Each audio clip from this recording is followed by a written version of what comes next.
Amangkurat Agung tertunduk lesu sembari menyadari kekeliruan hidupnya selama ini. Dia teringat kembali dengan sastra gending yang diciptakan oleh Sultan Agung sebagai ajaran kebatinan tinggi untuk diresapi agar senantiasa mendapat berkah dari Gusti Allah. Dia terharu saat mengenang bagaimana tembang mistik itu senantiasa dilantunkan sebelum dirinya dinobatkan menjadi Raja Mataram. Amangkurat Agung sadar bahwa kekuasaan telah membuatnya terlena akan kesejatian hidup yang sebenarnya. Selanjutnya, tempat bermalamnya itu kemudian diberi nama Pedukuhan Keramat, yang artinya tempat angker. Ternyata tak jauh dari tempatnya bermalam terdapat candi peninggalan zaman Hindu yang dipercaya masyarakat setempat dihuni oleh Nyai Rantansari danyang tempat itu. Sementara itu, Raden Mas Tejo Ningrat pun diliputi perasaan gamang. Pendiriannya menjadi tidak tetap lagi. Hatinya dirundung kebimbangan untuk membuat sebuah keputusan yang telah direncanakan sebelumnya. Dia teringat kembali dengan Trunojoyo yang berjanji akan memberikan kedudukan Mataram setelah menjatuhkan tahta ayahnya. Namun hatinya pun terdorong untuk melepaskan diri dari segala carut-marut keduniaan yang membuat hidupnya menjadi menderita. Ada keinginan untuk berangkat menunaikan ibadah haji agar hatinya tenang dan berharap semoga dosa-dosanya dapat diampuni oleh Gusti Allah. Dia pun teringat dengan Roro Oyi yang harus mati di tangannya. Dia kemudian teringat perselisihannya dengan sang ayah yang kini tampak payah dan menderita pula. Teringat pula dengan Pangeran Pekik dan keluarga dalam Surabayan yang tewas demi harapan besar baginya. Ketika Amangkurat Agung benar-benar jatuh dan kehilangan semangat hidup inilah dia melihatnya sebagai kesempatan. Sang ayah semakin kelelahan dalam pelariannya hingga jatuh sakit. Dia dirawat dan ditemani olehnya, di samping oleh istri dan adik perempuannya. Rupanya terbesit rasa untuk membalas dendam rasa sakit hatinya kepada sang ayah. Maka air kelapa muda yang disuguhkan untuk ayahnya kemudian dibubuhi dengan racun yang telah dipersiapkan sebelumnya. Puas sudah dapat melunasi rasa sakit hatinya, namun dia pun tak tega melihat penderitaan sang ayah sesudahnya. Rupanya Raden Mas Tejo Ningrat tega lorone ora tega patine. Tega melihat kesakitannya, namun tak tega dengan kematiannya. Di saat-saat sakitnya yang semakin parah ketika berada di desa Wonoyoso, Amangkurat Agung memanggilnya. "Anakku Tejo Ningrat, maafkan aku yang selama ini mengkuyo-kuyo dirimu hingga turut merasakan penderitaan begini, Nger. Tahta Mataram adalah hakmu. Silakan jika kau berkeinginan untuk menggantikan kedudukanku sebagai Raja Mataram. Jika aku memang harus mati jauh dari tempat kelahiranku ini. Tetapi jika kau tetap berkeinginan untuk naik haji, maka relakan tahta Mataram kepada adikmu Puger. Aku merasa hidupku tak akan panjang lagi. Aku berpesan agar jasadku dimakamkan di dekat makam Tumenggung Danubaya, guruku di Tegal sana," ucap Amangkurat Agung tersendat-sendat dengan hembusan napas yang semakin susah. Wajahnya semakin memucat dengan raut muka yang semakin keriput dan menampakkan kelelahan yang amat sangat. Matanya memandang sayu kepada semua orang yang mengelilinginya. "Oh Rama, jangan berkata begitu. Bertahanlah, kuatkan semangatmu. Tak seberapa lama lagi kita akan sampai di Betawi. Kita akan berangkat ke Mekah bersama-sama, Rama Sinuwun," ucap Raden Mas Tejoningrat sesegukan menahan tangis sedih dan penyesalannya. Amangkurat Agung berusaha tersenyum memandang putra sulungnya meskipun tatapannya semakin sayu dan nanar. Semua orang terdekatnya menangis haru menyaksikan Raja Mataram yang keras itu kini tergolek tak berdaya. Tubuhnya layu bagaikan daun bakung putih terkena embun basah di musim penghujan. Tak ada kemampuan lagi untuk mengangkat kepalanya. Pada saat sekaratnya itu, rupanya utusan yang berangkat ke Betawi sudah kembali dengan membawa 12 over atau perwira kompeni VOC dengan pasukan Opas yang sedianya ditugaskan untuk memberikan pengawalan kepada sang raja. "Jika kau bersedia menjadi Raja Mataram sudahku, maka sebaiknya kau pun meminta bantuan kepada kompeni VOC untuk menumpas pemberontakan Trunojoyo itu. Pesanku, bersikaplah adil dan biarkan adik-adikmu turut menikmati mukti bersamamu." Ucapan Amangkurat Agung tak diteruskan karena keadaannya semakin melemah. Keringat dingin muncul di keningnya, bibirnya pun tampak semakin memucat. Rupanya darah sudah tak mengalir lagi di tubuh yang semakin kurus dengan muka tirus itu. Amangkurat Agung jatuh pingsan sebelum akhirnya menghembuskan nafasnya yang terakhir. Kepergiannya ditangisi oleh segenap rombongan yang menjadi larut dalam keharuan. Raden Mas Tejoningrat yang mendampingi saat sang ayah meregal ajal menjadi terpukul. Saat itu dia menyadari tindakannya yang banyak mengecewakan sang ayah. Bahkan ia mempercepat kematian sang ayah dengan mencampurkan racun dalam minuman sang ayah. Ada rasa penyesalan di hati, namun nasi telah menjadi bubur.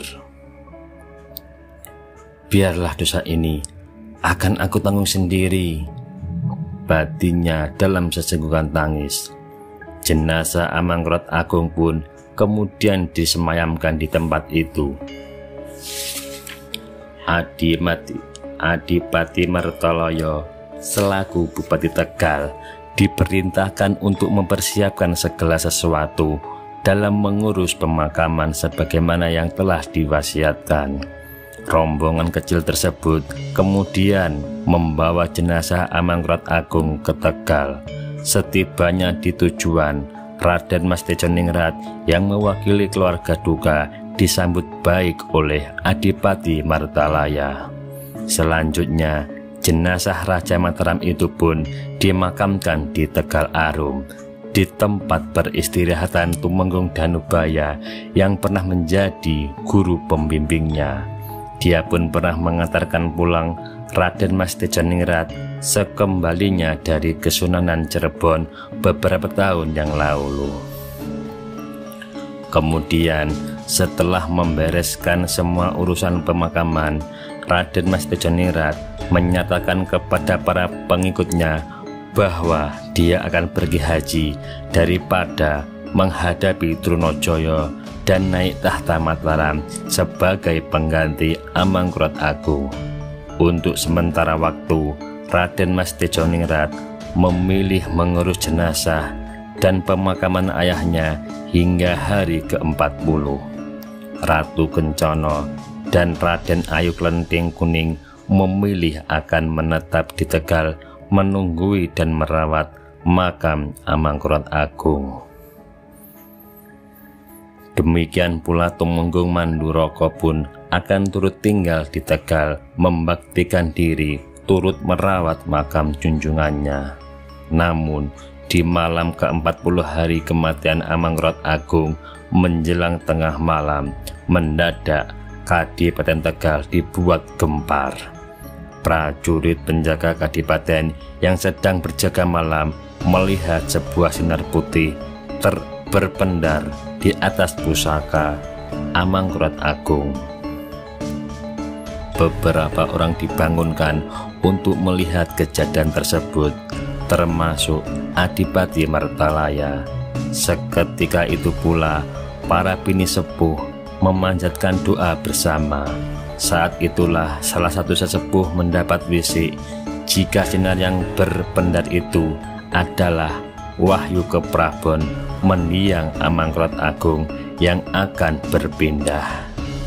Siapa yang akan kejatuhan sinar ini, maka dialah yang benar-benar akan menjadi pewaris tahta Mataram. Mereka takjub mengikuti detik demi detik ketika pendaran sinar itu bergerak perlahan meninggalkan pusara. Sinar Ndaro yang putih terang kebiru-biruan itu kemudian membumbung setinggi pohon kelapa dan bergerak pelan menuju Kadipaten Tegal.